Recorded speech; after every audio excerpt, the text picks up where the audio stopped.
Hey guys, tonight we're starting with something calm, slow, and a little bit mysterious.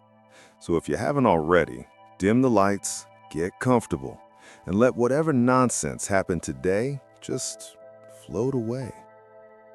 Because tonight, we're gliding back to the late 1700s, a time of powdered wigs, long sentences, and founding fathers who all looked like they were born age 47.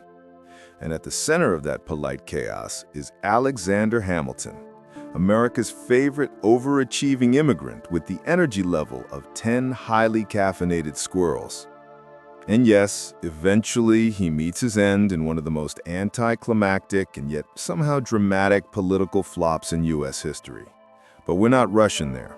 That would require excitement, and that's not really our vibe tonight.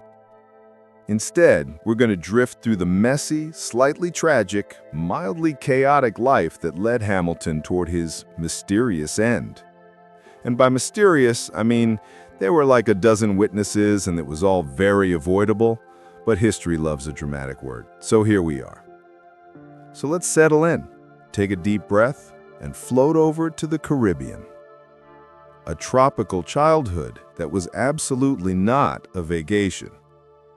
Alexander Hamilton was born somewhere around 1755 or 1757. The man literally didn't know his own birth year, which is very on brand for a life defined by paperwork, debt, and arguing with people. He was born on the island of Nevis in the Caribbean, which sounds glamorous, beaches, warm breezes, maybe a palm tree or two, but Hamilton's early life was basically the opposite of a beach resort brochure. His parents weren't married, which in the 18th century meant society looked at him like he was a walking policy violation. His father, James Hamilton, eventually dipped out from the family, classic James, leaving Alexander, his brother, and their mother to scrape together a living. His mother ran a small shop. Alexander read literally anything he could get his hands on, and everyone who met the kid walked away thinking something like, that little guy is weirdly intense. But the universe did not decide to cut young Hamilton any slack. His mother died when he was around 12. He and his brother were basically orphaned. And because life just kept throwing things at him, Alexander ended up living with a cousin who then proceeded to also die. So imagine you're a tiny, wiry Caribbean teenager with no parents, no money, and about as much social status as a misplaced coconut.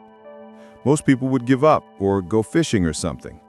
Hamilton instead decided to reinvent himself from scratch, because of course he did. Hamilton writes his way out of the Caribbean. At some point, the people around him noticed that young Alexander had a gift. He wrote like someone twice his age and 3 times as dramatic. When he described a hurricane that hit the island, the letter was so intense, so vivid, and so overly literary that local businessmen were like, okay, this is either genius or the boy needs a hobby. Let's send him to the mainland before he becomes a novelist. They pooled money to ship him to North America so he could get an education, which is honestly the best scholarship origin story ever. So Hamilton sails away from the Caribbean like a discount Disney protagonist and lands in New York, which was not the New York you're thinking of. Back then, it was a small colonial town made of wooden buildings, muddy streets, and very opinionated people. Hamilton loved it immediately. He had finally found a place where arguing was a competitive sport. College, where Hamilton discovers his true talent, writing long, aggressive essays.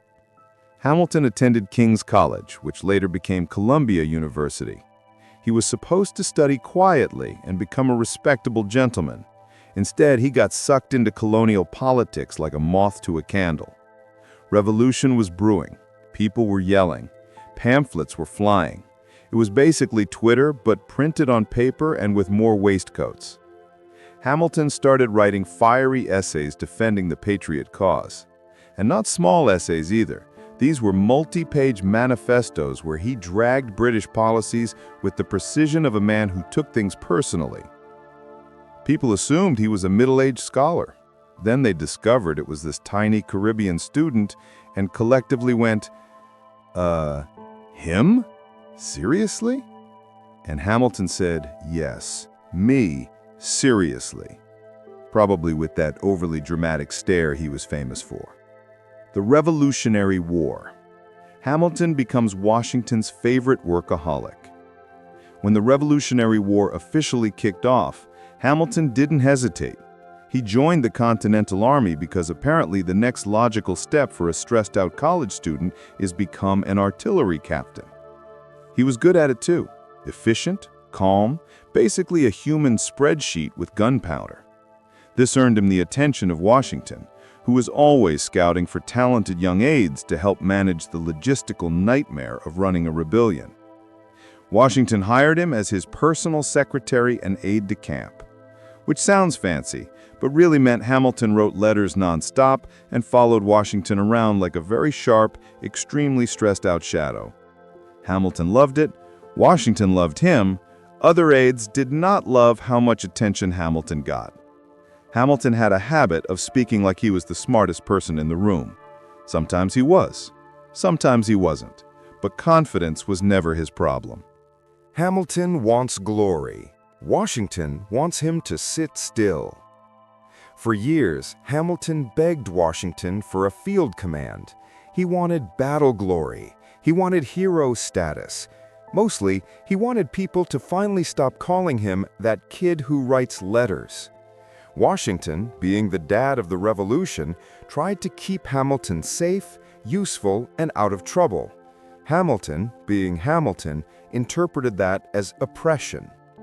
Eventually, after one small argument, Hamilton flung some dramatic words at Washington, quit on the spot, and stormed out.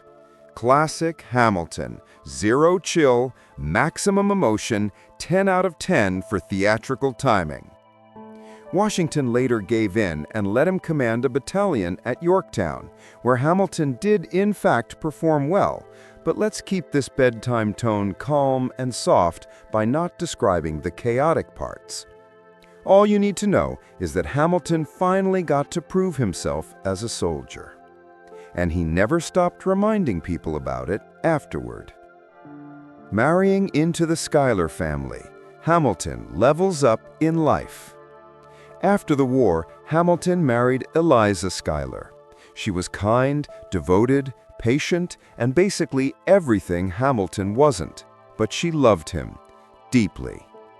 Her family was one of the most powerful in New York, so marrying Eliza instantly boosted Hamilton's social standing and gave him something he rarely had: stability. Hamilton loved Eliza too, though in that complicated, I'm brilliant but emotionally unavailable 18th century intellectual way. But she grounded him, balanced him, and tolerated his obsessive need to work 25 hours a day. Which brings us to his next act. The wind-up toy of American government. After the Revolution, the United States was basically a loosely organized project where nobody did the reading. Everything was chaotic, underfunded, and depressingly fragile. Hamilton took one look at the situation and said, "Ah yes, a mess. My time has come." He pushed for a stronger central government. He wrote, because of course he did, massive essays. He attended the Constitutional Convention. He contributed to the Federalist Papers, which remain some of the most impressive political essays ever written, even though they read like someone dared him to use every word in English. Hamilton became the first Secretary of the Treasury, which fit perfectly because he thought about money constantly. He built the financial system, established the national bank, and offended basically every politician who preferred simplicity, states' rights, or not being lectured by Hamilton. Thomas Jefferson disliked him on a spiritual level. James Madison grew tired of him instantly. John Adams called him that bastard brat of a Scottish peddler, which was rude, but also very John Adams. Hamilton, in return, wrote long letters explaining why everyone else was wrong. It was his hobby. The sex scandal before sex scandals were cool. Now, let's float over to a slower, sadder part of Hamilton's life. Hamilton, for all his brilliance, was not immune to terrible decisions. He became involved with Maria Reynolds, a married woman who, along with her husband, essentially blackmailed him. Hamilton paid hush money. Rumors spread, and rather than quietly letting things go, Hamilton did the least restful thing possible. He published the Reynolds pamphlet, a long, painfully detailed confession explaining the entire affair, every detail, voluntarily, for no strategic reason. Historians still don't understand why. Probably Hamilton just needed people to stop assuming he committed financial misconduct. So, he instead publicly admitted to personal misconduct on a massive scale. Eliza was devastated. His political enemies were thrilled, and Hamilton's reputation took a nosedive. But Hamilton did what Hamilton always did. He kept writing, kept working, and kept arguing. Aaron Burr, the polite frenemy. And now we drift toward someone very important in Hamilton's story, Aaron Burr. Burr was handsome, smooth, and very calm, basically the anti-Hamilton. Where Hamilton was loud, Burr was measured. Where Hamilton wrote essays at 3 a.m., Burr preferred smiling quietly and letting people underestimate him. Their relationship was complicated, sometimes friendly, sometimes rivalrous, mostly a permanent tug-of-war between ambition and ego. They both were rising political stars in New York. They both wanted influence. They both wanted legacy, and neither appreciated the other's existence. Hamilton once said Burr had no principles. Burr said Hamilton had too many. They were probably both right. The election of 1800, where the rivalry goes from annoying to nuclear. Let's glide gently into the election where things started getting, well, not dramatic, but definitely tense. The election of 1800 was messy, and when Burr tied Jefferson in the electoral vote, the decision went to the House. Hamilton, who disliked Jefferson but truly mistrusted Burr, worked behind the scenes to convince Federalists to support Jefferson. Jefferson, for once in his life, accepted Hamilton's help without complaining. Burr's career, however, took a hit, a very personal one. He never forgot Hamilton's interference. Hamilton never stopped criticizing Burr's character, and the slow boil of resentment grew warmer every year. But we're not hurrying to the duel. We're just drifting closer, one calm, relaxed step at a time. A country, a career, and a reputation unraveling.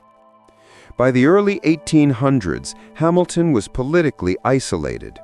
Jefferson disliked him, Burr disliked him, half the Federalists disliked him, and John Adams disliked him more than all of them combined. Hamilton still wrote constant political essays, still gave advice nobody asked for, still got dragged into controversies he didn't need to join. His eldest son, Philip, died tragically young after attempting to defend Hamilton's honor in a duel. And we'll step gently past that because it's sad, and we're keeping this calm. Eliza fell into grief, Hamilton buried himself in work, and the cracks in his emotional armor widened. He wasn't the fiery young immigrant anymore. He was a tired statesman whose best years were behind him, but whose sense of pride remained very much the same. Approaching the inevitable. Quietly. By 1804, Burr was running for governor of New York. Hamilton quietly, then not so quietly, opposed him. Rumors spread that Hamilton said some very unkind things about Burr. Maybe he did, maybe he didn't. People in 1804 loved gossip almost as much as we do now. Burr, already politically ruined and emotionally simmering, confronted Hamilton. Letters went back and forth. The language was very polite. The subtext was very not polite. And eventually, Burr issued a challenge, a duel. Hamilton accepted. For reasons historians still debate: pride, honor, despair, a desire to finally stop fighting political battles he kept losing. We don't really know. But the stage was set, and that's where we'll pause, softly, calmly. The slow, quiet march toward a very avoidable morning in Weehawken. Hey again, guys. Settle in. Take a slow breath. We're floating back into the late summer warmth of 1804, where political grudges aged like questionable cheese, and Alexander Hamilton trudged toward a decision that absolutely no one needed to make. Because tonight we're drifting deeper into the events leading up to the duel, without any excitement, without any drama spikes, and without any unnecessary detail. Just the calm, steady unraveling of a rivalry that should have been solved with a polite brunch. So let's sink back into the story. The letter that was not meant to be read at bedtime. We left off with Hamilton and Aaron Burr sending each other letters that were technically polite but emotionally spicy. If you've ever had a text conversation where two people pretend to be calm but are actually furious, that's basically the 1804 letter exchange, except written in long, decorative sentences that could put an insomniac to sleep. The whole thing started when a newspaper published claims that Hamilton had said Burr was dangerous. Burr demanded an explanation. Hamilton responded with the 18th century equivalent of, "Well, I might have said something, possibly, but also maybe not. And also, I refuse to clarify." Classic Hamilton. He was allergic to being pinned down. Burr pushed harder, asking Hamilton to deny saying anything insulting. Hamilton replied with an elegant no, then followed it with a page-long monologue explaining why he couldn't retract statements he may or may not have made, which is very on brand. The correspondence became an endless loop of, Burr, take it back. Hamilton, I can't take it back unless you tell me exactly what you want me to take back. Burr, you know what you said. Hamilton, but do I? Burr, yes. Hamilton, no. At some point, Burr decided he had had enough. Not of the insults, he was used to those, but of Hamilton's relentless ability to be infuriating with perfect grammar. So he challenged him. Hamilton accepts, because he has never met a bad decision he didn't at least consider. Now, accepting a duel in 1804 was sort of like accepting an invitation to a meeting no one really wants to attend. Most politicians declined politely. But Hamilton said yes. Historians still debate why, and since this is a bedtime story, we're keeping the possibilities calm and gentle.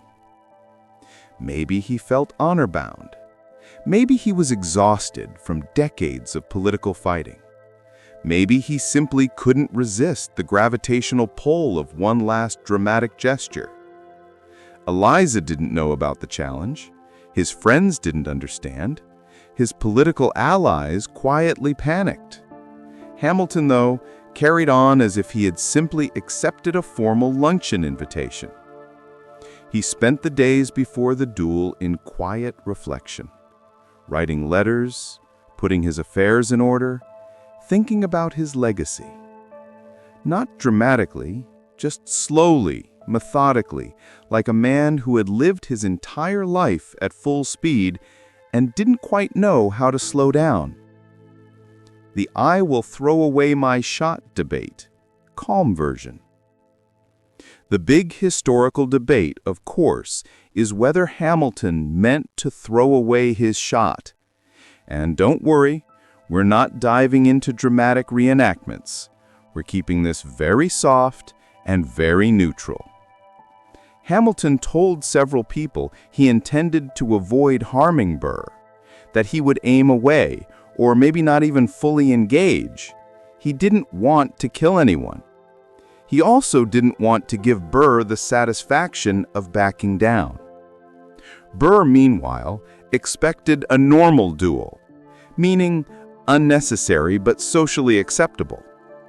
The idea wasn't necessarily to harm each other, but to restore reputations through rituals everyone pretended made sense. So as the day approached, both men prepared in very different emotional atmospheres. Hamilton wrote farewell letters. Burr practiced calmly, and everyone around them quietly wished both men would just go home and take a nap. The early morning river ride. We're gliding now into the soft, misty dawn of July 11th, 1804. Hamilton left his home early, stepping into a small boat with a few companions. The Hudson River was calm. The city behind him was just waking up. The cliffs of New Jersey were quiet and empty. No crowds, no tension, just a gentle row across the water. Hamilton carried his glasses, a walking stick, and importantly, a mind full of unfinished thoughts. Witnesses later said he seemed serene, not excited, not fearful, just resigned in a quiet, steady way. Burr crossed the river separately with his own seconds. He was composed and polite, the same way he always was, probably reviewing the procedural rules in his head like a man preparing for a very awkward business meeting. Neither man spoke dramatically. Neither gave speeches. The mood was simple and understated. A calm morning, two tired politicians, and a ritual that had no reason to still exist. Weehawken, a familiar, quiet clearing. The dueling ground at Weehawken was a small, flat ledge tucked beneath rocky cliffs. It had been used before, famously by Hamilton's own son, but again, we're keeping this soft and gentle and not lingering. The important part is that the place was isolated, shaded, calm. Hamilton arrived first. Burr arrived shortly after. The men greeted each other politely, because of course they did. This was still the era of waistcoat etiquette. Their seconds measured the distance. The pistols were prepared. Everyone moved quietly, as if performing a strange ceremonial dance. Nothing dramatic, nothing loud, just a slow, formal arrangement of positions and procedures. The moment everyone remembers, but we're keeping it soft. The duel itself was quick, almost anticlimactic. Pistols were raised, a signal was given. 2 shots were fired in close sequence. That's all we need for tonight. No details, no tension. Hamilton was struck, not in a dramatic movie way, just quietly, suddenly, and sadly. He fell gently. His seconds rushed to him. Burr stepped forward instinctively, then stepped back, realizing the implications, and the morning drifted into stillness again. The whole event lasted moments, but the political and emotional shockwaves lasted much longer. The slow ride back to Manhattan. Hamilton was carried to the boat. His friends handled him carefully, speaking in hushed voices. The row back across the river was slow and solemn. New York City came into view, the same city Hamilton had thrown his heart into for decades. He was brought to the home of a friend, where Eliza was summoned. She arrived distraught, though we'll stay gentle here too. She held his hand. Their children gathered around. His friends came and went quietly. Hamilton remained calm, soft-spoken, thoughtful. Even in his final hours, he was composed in that slightly dramatic, philosophical way only Hamilton could manage. He passed the next afternoon, not theatrically, not with any political flourish, just peacefully, surrounded by people who loved him. Aaron Burr walks away into the longest awkward silence in U.S. history. Meanwhile, Burr realized almost immediately that the duel had destroyed his political career. In 1804, dueling was frowned upon, even if still practiced, and dueling a major public figure was frowned upon even more. Burr returned to New York quietly. He continued his duties as vice president for the remainder of the term, a historically impressive display of pretending everything was normal. But the public reaction was icy. People avoided him. Newspapers condemned him. Friends ghosted him.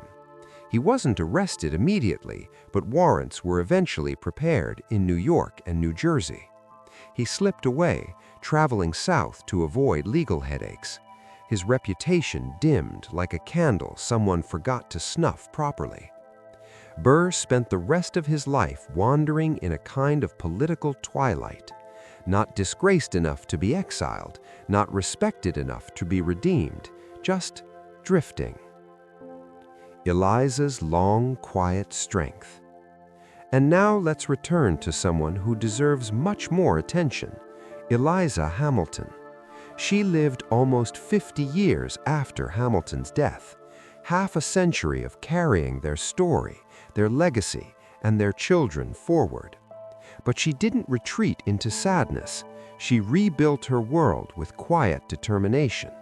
She preserved Hamilton's writings, and honestly, that alone was a full-time job, because the man wrote enough pages to insulate a small house.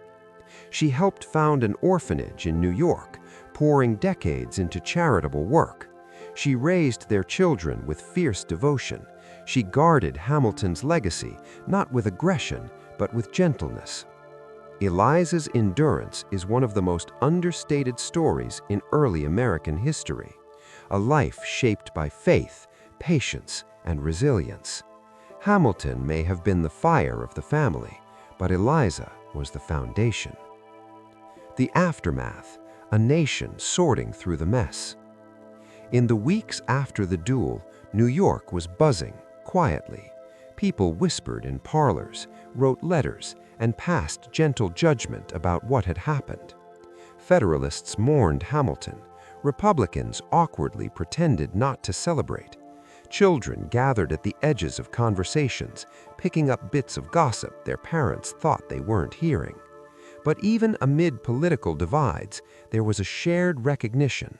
Something needless had happened. A rivalry had wasted 2 lives, and the young nation had lost one of its sharpest minds. No one gained anything, not Hamilton, not Burr, not the political parties.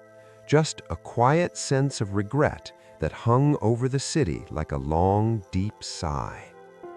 Hamilton's legacy, a brilliant, exhausting meteor. As we drift toward the end of Part 2, let's glide gently through Hamilton's legacy. He shaped America's financial system, built institutions people now take for granted, wrote like he was afraid the ink would evaporate, and lived like he had no time to waste. He was brilliant, flawed, intense, chaotic, and completely unforgettable. The mysterious death of Alexander Hamilton isn't really mysterious. The event was public, witnessed, documented.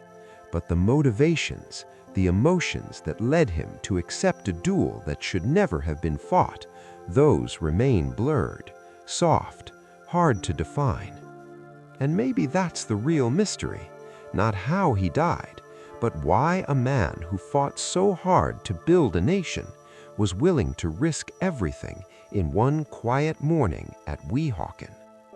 And with that thought, let's let this part settle, calmly, softly, like the end of a long exhale. Hey guys, welcome back. Take a moment, unclench your jaw, maybe readjust your blanket a little. We're drifting even deeper into the quiet ripples that followed Hamilton's very avoidable morning meeting with destiny. Tonight, we're focusing on the long, slow fallout, the kind that doesn't explode, but just spreads like a polite fog. Aaron Burr tried to keep up appearances, Eliza rebuilt her world with gentle determination, and Alexander Hamilton, well, he slowly transformed from a complicated, very real man into a myth that future Americans would argue about for centuries.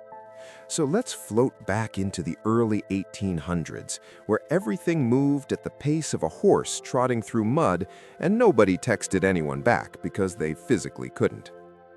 Burr awakens to the sound of his entire reputation collapsing. The duel ended. Hamilton was gone, and Burr, who probably expected a routine political duel with routine political consequences, woke up to a public relations disaster of biblical proportions. The newspapers came first, and they did not hold back. Some papers described him as a villain, others as reckless, and at least one politely implied that he had the emotional intelligence of a decorative vase. This wasn't entirely fair. Burr wasn't a monster. He was just a man with a talent for making choices that aged poorly. Still, he attempted to continue his life like nothing had happened, because Burr had mastered the ancient art of relentless politeness in the face of disaster. He returned to Washington, sat in the vice presidential chair, oversaw Senate proceedings with his usual calm dignity. Imagine him gently tapping papers straight while the political world stared at him thinking, "Sir, really?" It was possibly the most awkward term end in American political history. But Burr endured it all with the quiet demeanor of someone pretending the room is not on fire.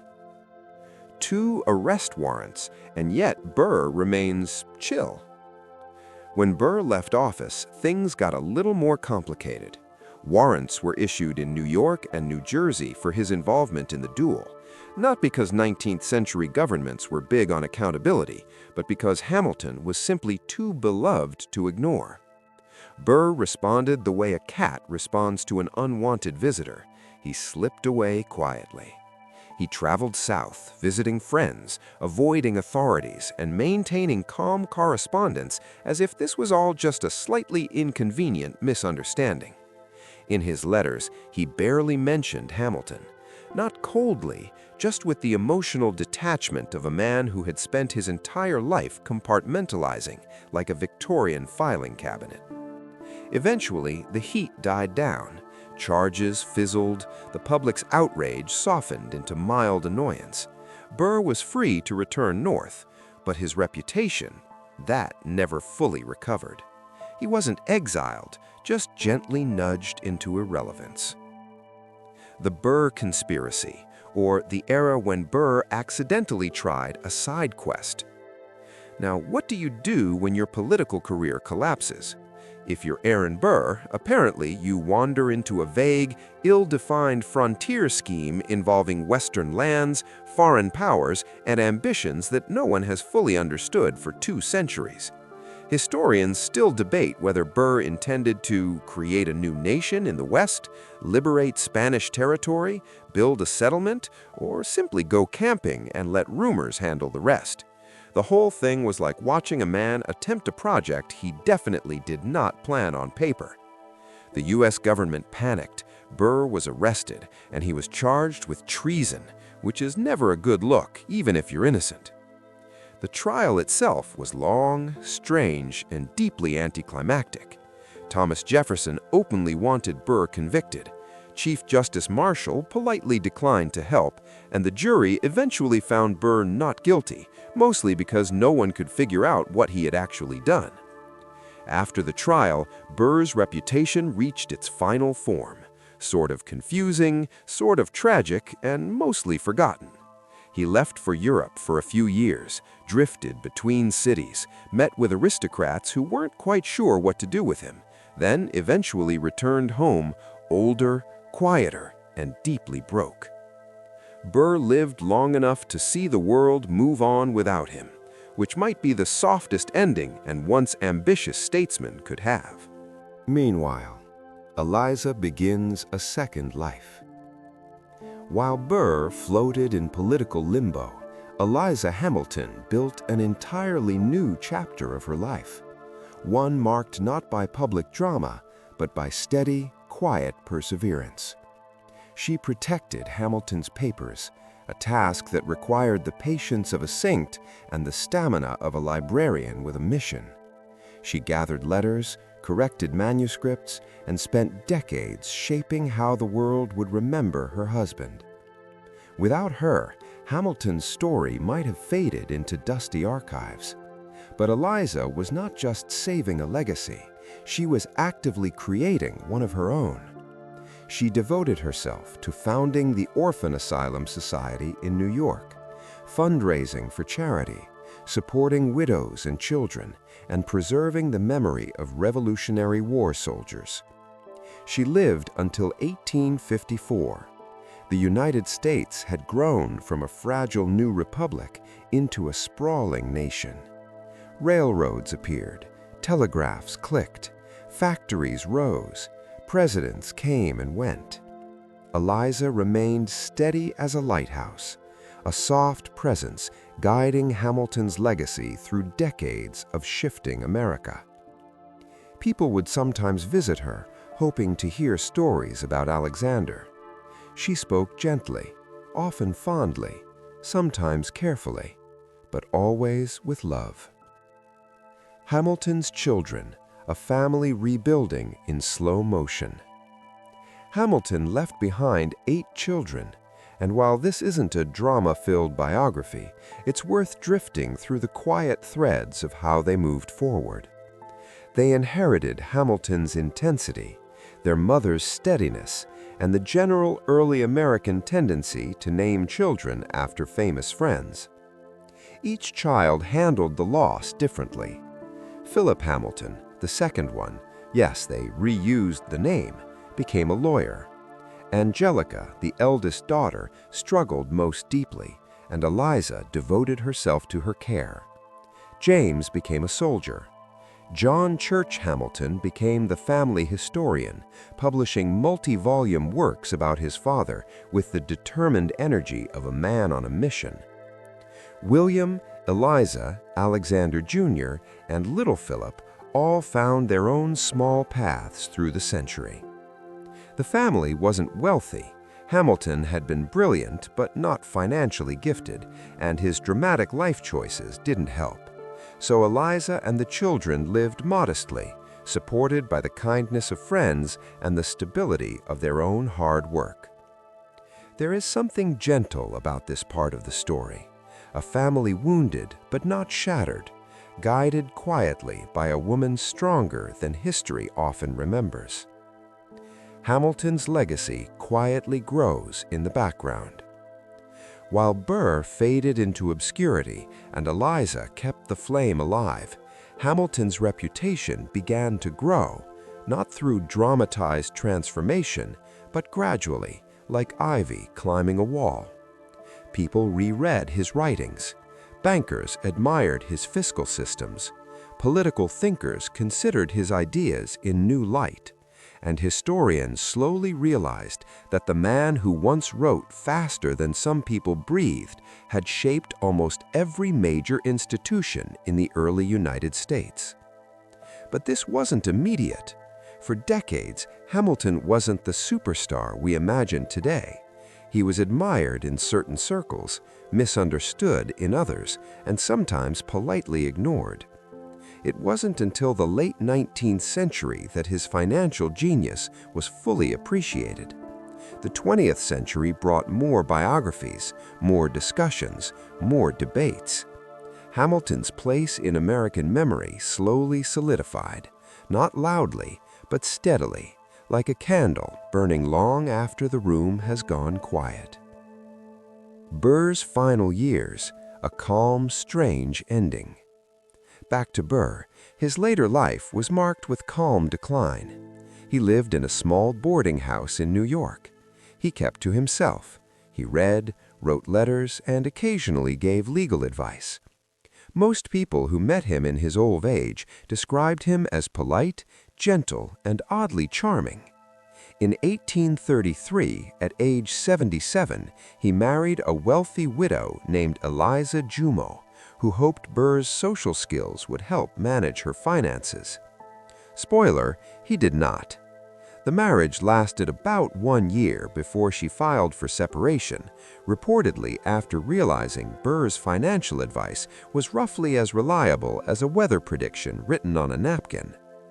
Quietly, Burr's health declined. He passed away in 1836. His death was peaceful, soft, unremarkable, and far from the storms of his political prime. And his divorce with Eliza Jumo, it was finalized on the very day he died, which is, honestly, the calmest possible poetic timing. Two legacies moving in opposite directions. By the mid-19th century, Hamilton's legacy was rising, Burr's was fading. Hamilton became known as the architect of American finance, the man who shaped federal economic policy, and the writer who practically drafted half of the early republic's paper trail. Burr became known as the man who dueled Hamilton, the politician who lost everything, and the figure who never quite fit anywhere.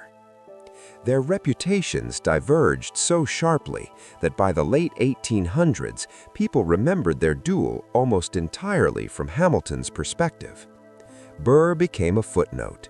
Hamilton became a founding father with capital letters. But in truth, they were two complicated men, two ambitious minds, two individuals shaped by circumstance, ego, idealism, and deeply human flaws. And their story, when told softly, without drama, becomes less a tale of heroes and villains and more a quiet, reflective study of how decisions ripple through time. Eliza outlives them all, and history thanks her. Eliza Hamilton lived to 97, nearly a century, almost an entire lifetime past Alexander. She saw steamboats, railroads, telegraphs, new presidents, a civil war, and a rise of an America Hamilton could barely have imagined. In her final years, she was a respected figure in New York society. Visitors came to speak with her. Young people wanted to hear her stories. Writers gently interviewed her about life in the early republic. And she always spoke of Alexander with warmth. Even when recounting his flaws, she did so gently, as if recounting the imperfections of someone she still loved. She passed quietly in 1854, and with her went the last living connection to the earliest days of the Hamilton family. But her work, her care, her devotion, her endless preservation is the reason that Hamilton's legacy didn't vanish into dusty archives. Because honestly, without Eliza, there would be no Hamilton myth at all, no political legend, no musical 2 centuries later, just a pile of letters. She kept him alive in memory, slowly, patiently, quietly, the way only she could. The final soft reflection. And so here we are, drifting at the end of part 3. Hamilton's life burned bright and fast. Burr's life flickered, dimmed, and disappeared like a lantern in fog. Eliza's life endured, a steady flame guiding Hamilton's legacy through storms he never lived to see. Nothing about their story is mysterious in a dramatic sense. No dark conspiracies, no hidden plots, just human choices layered across decades, shaping the gentle rise and fall of reputations. The true mystery, if there is one, is simply this: why do some people fade while others are remembered? And why does history choose the stories it chooses? Maybe there's no answer. Maybe it's all timing and luck. Or maybe it's because one woman, Eliza, decided her husband deserved to be remembered. But we'll let that thought settle quietly, like dust floating in warm light. Hey guys, welcome back. If you're somehow still awake after 3 parts of 18th century political melodrama, congratulations.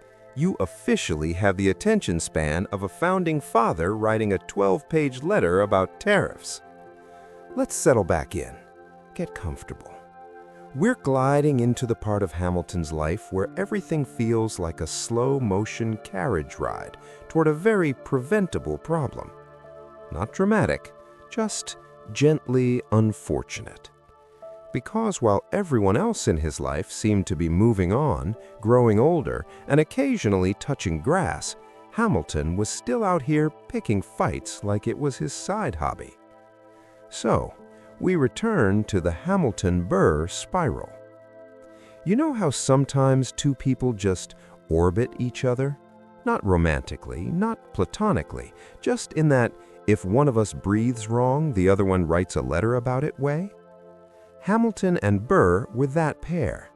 They weren't destined enemies. They weren't even that different. They were more like two mirror images with slightly different moral settings. Hamilton was, "I am right, the end."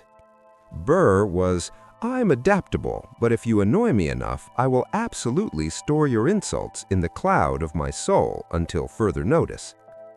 Their conflict wasn't a sudden explosion.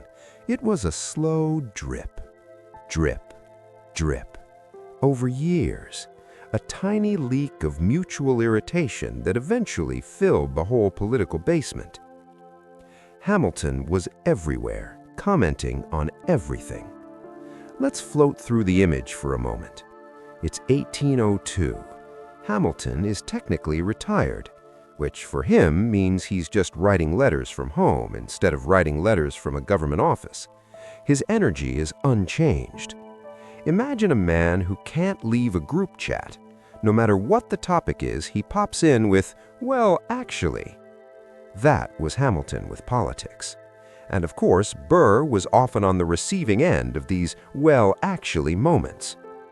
Whenever Burr tried something ambitious, Hamilton commented. Whenever Burr ran for anything, Hamilton commented. Whenever Burr breathed near a voting booth, Hamilton commented. Nothing wild, no shouting, just steady, reliable disapproval, like a metronome of negativity. Burr slowly losing his patience in a calm, civilized way. Meanwhile, Burr kept doing that classic Burr thing, pretending he didn't care. He absolutely cared, deeply, but he cared in that very polite, very neat, very New Jersey lawyer way where the emotion gets folded and tucked into a filing cabinet in his mind. Burr was the embodiment of, "Ah yes, I will remember this forever." But outwardly, he was charming, polite, balanced. Hamilton was intense, noisy, and allergic to silence. Burr floated around in carefully measured calmness. Honestly, if Burr had just adopted a hobby, maybe gardening or knitting, American history might look very different. Now, let's drift toward the 1804 election. So here's the scene. It's 1804. New York politics are basically a professional sport. Everyone's bribing someone, whispering to someone, promising someone a tiny political favor in exchange for a slightly larger one. It's all very soothing, very polite chaos. Burr wants to become governor of New York. Seems reasonable. Hamilton wants Burr not to become governor of New York. Also reasonable if you're Hamilton. Did Hamilton have a detailed, perfectly logical reason? Sort of. He thought Burr was unprincipled and unpredictable. Did Hamilton also have a personal grudge and a tendency to catastrophize? Absolutely yes. And so once again, Hamilton started commenting, writing notes, dropping remarks, making sure people knew Burr was not, in his opinion, the safest choice. Nothing explosive, nothing dramatic, just that same old Hamilton drizzle of disapproval. Meanwhile, Burr was watching all this happen with the emotional expression of a porcelain teapot. Calm, silent, but you know, porcelain can crack. The letter that ruined everything. Eventually, the election rolled around, and Burr did not win. Shocking, I know. He blamed Hamilton's comments, which, fair. But instead of shrugging and moving on, maybe starting a podcast or taking a long meditative walk, Burr decided he was done collecting these little insults like Pokemon cards. Someone published a letter quoting Hamilton as saying something pretty insulting about Burr. Not violent, not graphic, just deeply unflattering in that elegant 18th century way where the insult is wrapped in politeness. Burr read it, sat quietly with it, probably sighed very softly, and then he wrote Hamilton a note that basically said, "Explain yourself." Hamilton, being Hamilton, replied with a beautiful, elaborate, exhausting response that somehow explained nothing at all. So Burr wrote back again, politely, firmly, like a man returning an item at a store without a receipt. Still, Hamilton didn't retract anything. And that's when Burr proposed the thing neither of them needed, a duel. Not with fire, not with drama, just a quiet, scheduled appointment for two extremely stressed middle-aged men to stand near a river and solve absolutely nothing. Hamilton's reaction, a slow emotional spiral. Hamilton wasn't thrilled. He wasn't terrified either. He just seemed tired. He wrote letters, long ones, reflective ones, the kind you write when you're thinking way too much on a warm summer night. He talked about legacy, honor, his children, his mistakes.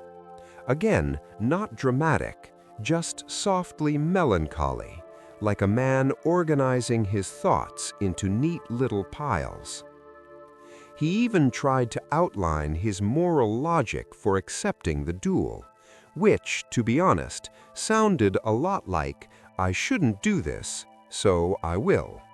Classic Hamilton. And so, with all this slow, heavy inevitability, the morning was chosen, the place was chosen, the rules were set.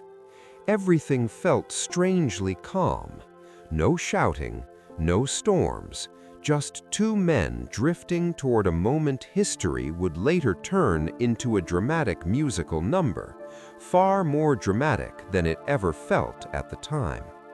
But we're not at the riverbank just yet. We're still in the gentle twilight before dawn, and in the next part, we'll glide slowly, very slowly, toward Weehawken. Nothing graphic, nothing sudden, just two tired men with too many opinions and too few coping mechanisms. So let's pause here. Settle. The letter that ruined everything. Eventually, the election rolled around, and Burr did not win. Shocking, I know. He blamed Hamilton's comments, which, fair. But instead of shrugging and moving on, maybe starting a podcast or taking a long meditative walk, Burr decided he was done collecting these little insults like Pokemon cards. Someone published a letter quoting Hamilton as saying something pretty insulting about Burr. Not violent, not graphic, just deeply unflattering in that elegant 18th century way where the insult is wrapped in politeness. Burr read it, sat quietly with it, probably sighed very softly, and then he wrote Hamilton a note that basically said, "Explain yourself." Hamilton, being Hamilton, replied with a beautiful, elaborate, exhausting response that somehow explained nothing at all.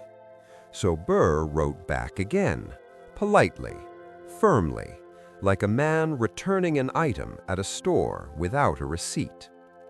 Still, Hamilton didn't retract anything, and that's when Burr proposed the thing neither of them needed, a duel. Not with fire, not with drama, just a quiet, scheduled appointment for two extremely stressed middle-aged men to stand near a river and solve absolutely nothing. Hamilton's reaction, a slow emotional spiral. Hamilton wasn't thrilled. He wasn't terrified either. He just seemed tired. He wrote letters, long ones, reflective ones, the kind you write when you're thinking way too much on a warm summer night. He talked about legacy, honor, his children, his mistakes. Again, not dramatic, just softly melancholy, like a man organizing his thoughts into neat little piles. He even tried to outline his moral logic for accepting the duel, which, to be honest, sounded a lot like, "I shouldn't do this, so I will." Classic Hamilton. And so, with all this slow, heavy inevitability, the morning was chosen, the place was chosen, the rules were set. Everything felt strangely calm. No shouting, no storms, just two men drifting toward a moment history would later turn into a dramatic musical number, far more dramatic than it ever felt at the time. But we're not at the riverbank just yet. We're still in the gentle twilight before dawn, and in the next part, we'll glide slowly, very slowly, toward Weehawken. Nothing graphic, nothing sudden, just two tired men with too many opinions and too few coping mechanisms. So let's pause here. Settle. Hey again. Welcome back. If your eyes are still open, impressive. We're drifting deeper into the soft, hazy hours of Hamilton's final days. Nothing sharp, nothing startling, just history at about 1 mile per hour. So let's stretch, get comfortable, and float along, because now we're gently approaching the most famously unnecessary appointment in early American politics. It begins with a very early morning. Picture it. Hamilton, a man who famously didn't sleep enough, finally waking up, even earlier than usual. It's July, warm, a little humid, the kind of morning where the sky feels too pale and the air feels like it's thinking about becoming fog, but hasn't committed. Hamilton gets dressed slowly, methodically, almost like someone packing for a short, awkward trip. He's quiet, not brooding, just thoughtful, like a man who's been replaying the same political arguments in his head for a decade and has finally run out of variations. He leaves notes for his family, nothing dramatic, just tidy, reflective little parcels of emotion. Then he steps outside, and the day begins the way all historic days do, looking extremely normal. Meanwhile, Burr is also preparing. Across town, Burr wakes up with his usual polished calmness. He was always steady, always composed. Even now, he moves the way he always moved, quiet, organized, a man who could fold his feelings into tiny, unnoticeable shapes. He doesn't seem angry. He doesn't seem heated. If anything, he just seems determined, not fiery, just firm, like someone checking off a box on a list that's been sitting on his desk for far too long. The gentle, awkward logistics of a duel. Here's the funny thing about duels. They sound intense, but the actual setup was more like planning a very poorly thought-out picnic. You needed a boat, a friend who agreed to watch you make questionable decisions, a location with enough privacy to avoid legal consequences, and a pair of pistols that had absolutely not been designed for accuracy. That's it. That's the whole list. And the place they chose, Weehawken, New Jersey, because, of course, it was New Jersey. Specifically, a little ledge by the Hudson River that had become the unofficial "everyone argues here" spot for political men with too much pride. The boat ride, extremely calm, extremely awkward. Hamilton gets into his boat with his second, Nathaniel Pendleton. They begin the short, quiet row across the river. It's not dramatic, just a soft, rhythmic splash of oars. A misty morning, a man staring into the distance like someone who has finally run out of editorials to write. Hamilton wasn't panicking. He wasn't delivering Shakespearean monologues. He was reflective. Pendleton later said Hamilton seemed calm, more calm than usual, which tells you how tired he probably was. Across the water, Burr is taking his own boat, sitting upright, perfect posture, doing that serious, composed face he always did. 2 boats, 2 men, rowing toward a moment neither actually needed, but both felt too committed to back out of. Arriving at the ledge. Weehawken wasn't glamorous, it wasn't scenic, it wasn't symbolic. It was just a rocky shelf of land above the river, with trees, some dirt, a little slope. Basically the 18th century version of a random spot behind a parking lot. But the privacy was good, and the view of Manhattan was probably decent, maybe even peaceful. Hamilton and Burr arrive separately. Their seconds greet each other with the tired professionalism of men thinking, "This is objectively not our best work." The pistols are prepared. The men stand at their marks. No shouting, no tension, just a strange, soft quiet. Hamilton's last thoughts, as far as we know. Hamilton had written a lot the night before.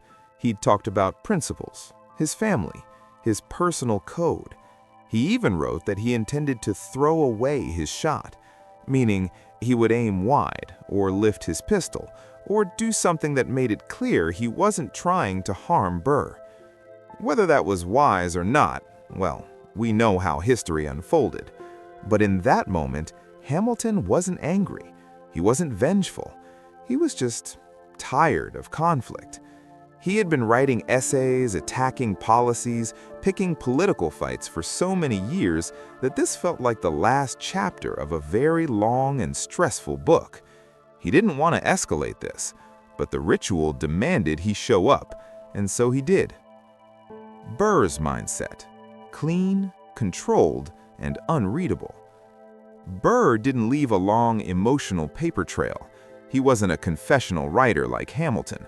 But what we do know is that Burr approached this duel with the same measured calm he brought to everything else.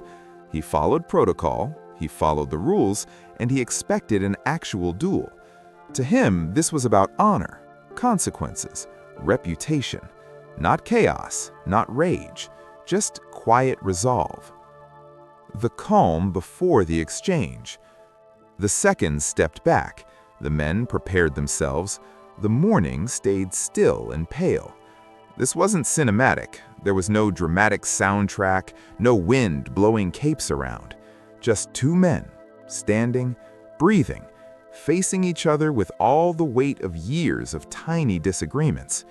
You could probably hear insects buzzing, birds calling from the trees, the soft hum of a summer morning along the Hudson. Very tranquil, very normal, almost boring if not for the context. What happens next? Carefully, calmly, non-graphically. When the exchange finally happened, it was fast, not chaotic, not explosive, just brief. Hamilton fired first, intentionally missing as he'd planned. Burr, following the expectations of the duel, returned fire. Hamilton was struck. He collapsed gently, more like someone fainting than anything dramatic. There was no frenzy, no cinematic shouting, just sudden concern, rushing footsteps, and a quiet realization that the situation was serious. The seconds moved quickly. They lifted Hamilton carefully. Again, nothing graphic, just the calm, urgent handling of an injured man who needed help. Burr, realizing the gravity of what had happened, left the field quietly. Not dramatically, just withdrew. The return to New York. Hamilton was taken back across the river. The boat ride was somber, slow, quiet. The oars dipped gently into the water. Manhattan rose ahead of them. A handful of close friends and allies gathered. Eliza was brought to him. She stayed by his side, steady and strong, as she always was. Hamilton drifted in and out of awareness, speaking softly, thinking of his family. There was no dramatic scene, no shouting, no emotional spectacle, just the final, fading hours of a man who had lived too intensely for too long. And on July 12, 1804, Alexander Hamilton passed away peacefully, surrounded by friends, comforted by Eliza. No drama, just a quiet end to a very noisy life. And that's where we'll pause, because in Part 6, we'll drift through the quiet aftermath, Eliza's extraordinary response, Burr's complicated fate, and the gentle unraveling of the story that followed. Welcome back. Settle in again. Take a slow breath. We're drifting into the gentle, post-duel world where everything quiets down. The noise fades, and the people left behind try to make sense of it all. Hamilton is gone now, and the ripples of his absence move through New York like soft, slow waves. Nothing sharp, just the quiet reshuffling of lives. Eliza, the quiet strength in the middle of chaos. So let's float first toward Eliza Hamilton. Honestly, Eliza deserved a medal for patience, for emotional endurance, for navigating a marriage to a man who treated stress like it was a recreational sport. When Hamilton died, Eliza didn't collapse. She didn't retreat into dramatic mourning. She did what she always did. She steadied herself, focused her energy, and quietly picked up all the pieces he left behind. She had children to raise, a household to manage, and suddenly a legacy to protect. And she protected it like a fortress. No anger, no spectacle, just calm, determined preservation. She organized his papers, collected his letters, made sure his work didn't disappear into the political recycling bin. If you've ever seen someone hold everything together while the universe misbehaves, that was Eliza. New York, meanwhile, was deeply unimpressed. The public reaction to Hamilton's death was mostly, well, that escalated unnecessarily. New Yorkers liked drama, sure, but not this kind. Dueling was already considered outdated and uncivilized.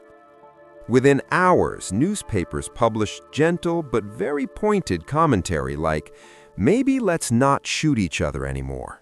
It was the 18th century equivalent of leaving a strongly worded review. Hamilton was mourned widely. His funeral was packed. People who had spent years arguing with him suddenly remembered how important he had been. Classic human behavior. But one person in particular now carried the full weight of responsibility: Aaron Burr. Burr, a calm man in a storm he accidentally ordered. Now let's drift over to Burr's side of the river. Burr didn't celebrate, he didn't gloat, he didn't even lean into the "I'm the villain now" energy that later centuries kept assigning to him. He simply kept moving, very quietly, very calmly, almost like he was trying to walk through the aftermath without disturbing any dust. But society had other plans. Burr wasn't arrested. Dueling was technically illegal, but enforcement was flexible. Still, most people looked at him like he had shown up to the wrong party wearing the wrong outfit and loudly recited the wrong poem. Socially, he became kind of radioactive. Not through scandalous shouting or protests, just through the careful avoidance that polite society uses when it wants to exile someone without saying it out loud. Burr would walk into a room and the room would say, "No thank you." Not verbally, just energetically. Burr's career, slow, elegant collapse. His vice presidential term was already ending. He had no political home. His allies stepped away. His enemies stepped forward, quietly sharpening their quills. Even Thomas Jefferson, the king of passive-aggressive political maneuvers, distanced himself so thoroughly that historians still joke about how fast he tiptoed away. Burr tried to launch new plans, big ones, complicated ones. Some involved land, some involved the West. Some were, let's say, ill-advised. But the public was done. He went from distinguished statesman to living cautionary tale faster than Hamilton could write a 10-page rebuttal. Eliza's long, quiet mission. Back in New York, Eliza continued her life's work. Hamilton's legacy, a slow, steady resurrection. Hamilton didn't immediately become a national hero. For a long time, his memory was like a dusty book on a high shelf. People respected his work, the Treasury stuff, the banking stuff, the endless writing stuff, but they didn't talk about him much. He wasn't romanticized. He wasn't glamorized. He was more like a respected but slightly exhausting uncle who worked too hard and argued with everyone. It took decades for historians to warm back up to him, even longer for the public. And then, much, much later, popular culture finally rediscovered him. We are not naming any musicals here. This is a sleepy zone, no sudden excitement allowed. As for Burr, his life after the duel was a long, slow drift downward.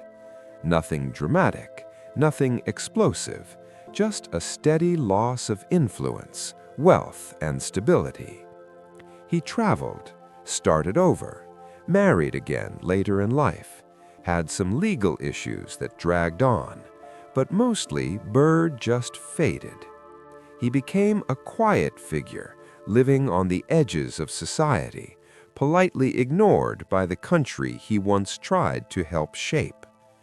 When he died in 1836, very few people took notice.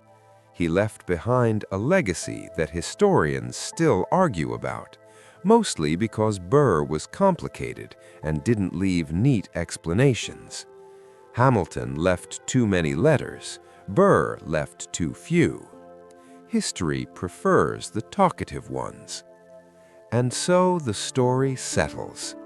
Hamilton and Burr, two men, similar in talent, opposite in temperament, ended up defining each other's historical footprint. Not romantically, not even dramatically, just inevitably. Hamilton burned bright, fast, and slightly chaotically. Burr existed in a well-tailored state of calm mystery. Their worlds collided not because they were destined enemies, but because neither man believed in stepping away from a conflict once it started. And in the end, their duel didn't solve anything. It just became the quiet, symbolic punctuation mark at the end of a very long, very messy paragraph of political life. We'll wrap up the final reflections and softly close the story in Part 7, the last calm drift through the legacy they left behind. Welcome back. If you made it all the way to Part 7, your dedication is basically founding father level. You could probably survive a constitutional convention at this point. Just sit there, half asleep, quietly judging everyone around you. Very on brand for this channel. So let's settle into the final stretch, the last chapter, the gentle winding down of a story that has already taken us across rivers, through dueling grounds, into political newspapers, and through several expertly crafted sighs from Eliza. We're gliding now, softly, toward the bigger picture.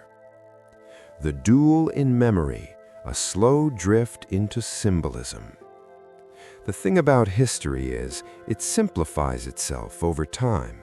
It sands down the edges. It trims the unnecessary details.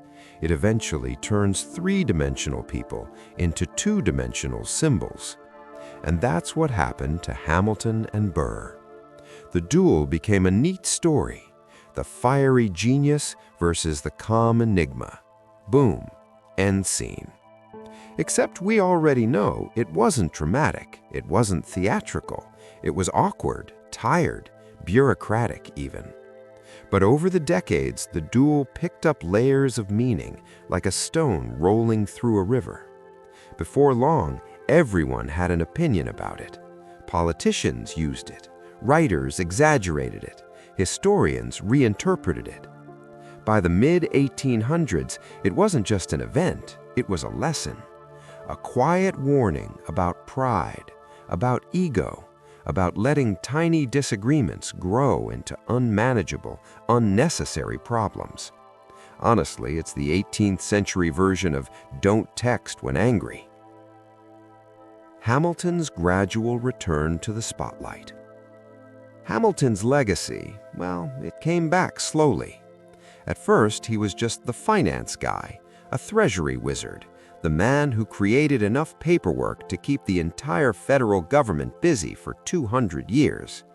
But as time passed, people revisited his ideas, his letters, his vision, and eventually Americans realized he had shaped the country's financial foundation more deeply than almost anyone else.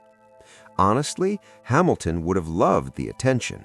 He would have printed the articles, framed them, sent them to his political enemies with little notes like, "I told you." But Eliza, quiet, patient, enduring Eliza, was the one who made sure his memory stayed intact long enough to be rediscovered. Burr's image, the slow, unfair flattening. Burr didn't get the same gentle revival. History was much harsher to him.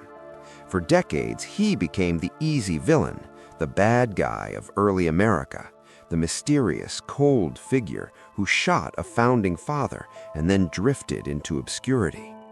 But Burr wasn't a villain. He was complicated, reserved, a little too smooth, a little too polite, a man who lived through a time when political survival required either relentless self-promotion or near fanatical loyalty. Burr had neither, so he slipped out of the narrative. And that's the quiet tragedy of his life. Not evil, just forgotten. The story as it lives today. When people talk about the duel now, they often focus on the drama, the intensity, the rivalry. But if you look closely, you see something different. Two exhausted men in a country still figuring itself out, unable to step away from a fight because stepping away felt worse than the fight itself. Their world was built on reputation, honor, tiny slights that grew into national issues, letters that could end careers, newspapers that printed insults like they were morning weather forecasts. And inside that world, both Hamilton and Burr were just men, fallible, stubborn, overworked, under-rested, and ultimately unable to let go of conflicts that should have been resolved over tea and maybe a long nap. Eliza's final word. Eliza carried Hamilton's story for the rest of her long life. She talked about him gently. She preserved his work. She raised their children with a quiet dignity that grounded the entire family. And when she passed away at 97, yes, 97, she left behind a legacy almost as large as his. If Hamilton gave America's financial spine, Eliza gave his memory a heartbeat. Burr's final shade of mystery. Burr died with far less fanfare, no big reflections, no political resurrection, just the quiet exit of a man who had once been near the center of power. And today, when people revisit his life with fresh eyes, they often find something surprising. He wasn't the shadowy villain history painted him as. He was brilliant, principled in his own way, and often ahead of his time. He just lived in a world where silence was misinterpreted and calmness looked suspicious next to Hamilton's loud, endless thunderstorm of opinions. And so the story settles into stillness. Hamilton and Burr, two names forever linked, not because of destiny, not because of hatred, but because neither man learned how to disengage from conflict. Their duel didn't define them. Their duel didn't solve anything. Their duel didn't even make sense in the moment. But it lingers, softly, in history books, in classrooms, in long videos you listen to while trying to fall asleep. A quiet reminder that the grand narratives of nations are often built on very human, very tired mistakes. And now we drift to a close. Thanks for staying with this gentle retelling, for floating through 18th century pettiness, for listening to the slow unraveling of two men who probably would have benefited from yoga, chamomile tea, or at least a long nap. And whenever you're ready to drift into the next strange, sleepy historical saga, I'll be here. Just let me know the next topic.